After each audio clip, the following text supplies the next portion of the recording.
Bonjour à toutes et tous et bienvenue dans Quel temps ? C'est un constat, les enfants d'aujourd'hui sont tous de plus en plus connectés. Parallèlement, ils sont aussi un peu, voire complètement déconnectés de la nature. C'est pour cette raison précise qu'une ASBL a mis sur pied un projet qui vise à proposer aux enseignants de sortir de la classe une fois par mois pour donner des leçons en plein air. Une initiative originale que nous font découvrir Julien Wattier et Marie-Pierre Moulignot. Nous partons à Île-Saint-Vincent, dans le Brabant wallon.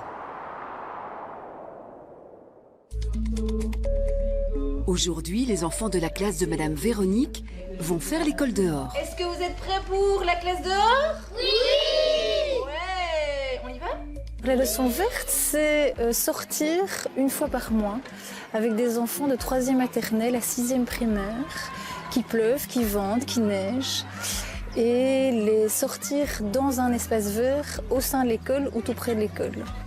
Par sortie, on a une thématique de fond liée au vivant. Donc en septembre, ce sera les arbres, en octobre, ce sera les champignons et l'automne, etc.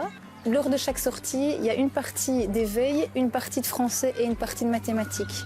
Mais il est temps de découvrir le thème du jour. On le dit tous ensemble? Et quoi aussi sur la dernière rime? Non. Et les fleurs. Les abeilles et les fleurs. Ben, c'est le thème d'aujourd'hui. Pour chaque animation, tout le monde utilisera un totem attribué en début d'année scolaire. Je m'appelle Alissa et mon totem c'est Coprin.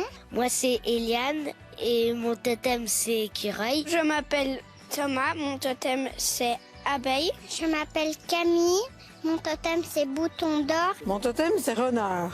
Osons l'école dehors, c'est un concept pour apprendre autrement au cœur de la nature.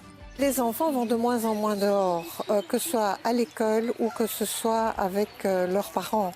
Et donc, on se dit que leur donner le goût de l'extérieur les entraînera plus tard à l'extérieur et surtout les aidera à respecter. Parce que quand on connaît la nature, qu'on l'aime, on la respecte. Tous les derniers jeudis du mois, on a une activité avec Laurence, donc avec la leçon verte.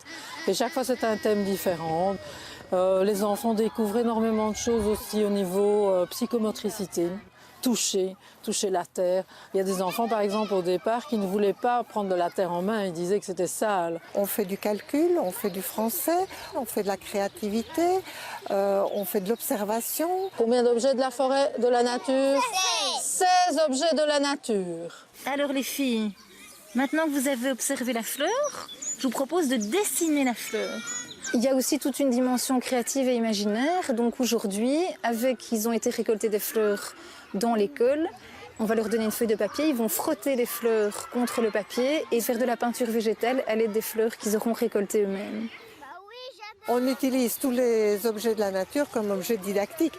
Quand on a la chance d'avoir un marronnier ou un épicéa, on peut compter des pommes de pin au lieu de compter des réglettes. On peut voir laquelle est la plus lourde, laquelle est la plus grande. On peut mesurer. 4 mètres. Donc la circonférence autour du tronc d'arbre fait presque 4 mètres. Tout ce qu'on fait en classe, on a beaucoup plus d'espace pour le faire à l'extérieur. On va dehors et on apprend des choses. Aujourd'hui, on a appris les fleurs et les abeilles. Et on a fait le jeu avec le pollen et le nectar. On apprend beaucoup de choses qu'on n'apprend pas en classe parce qu'on n'est pas dehors et on peut apprendre plus de choses quand on est dehors. Et on peut aussi apprendre beaucoup de choses en classe, mais j'aime bien l'école dehors. On se rend compte aussi que la nature leur apporte énormément d'épanouissement.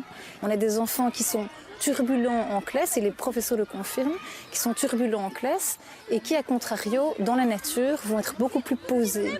Quand ils sont dehors et en classe, ils sont tout à fait différents. Et ici aussi, c'est basé beaucoup sur la collaboration. Ils travaillent en groupe et ils doivent collaborer pour arriver à un but commun. Voilà en tout cas un beau projet pédagogique, ludique, avec un autre regard sur l'environnement, une façon de sensibiliser les plus jeunes autrement.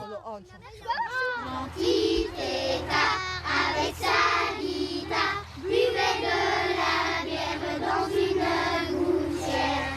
Un rhinocéros, toujours en retard, roulé en carrosse sur l'arrière du canard. Maintenant, je vais faire plus attention à la nature parce que j'ai bien appris.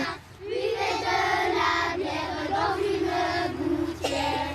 Un rhinocéros.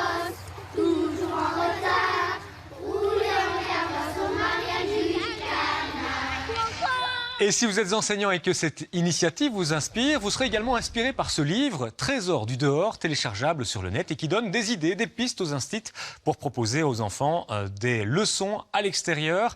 Plus d'infos donc sur notre page Facebook.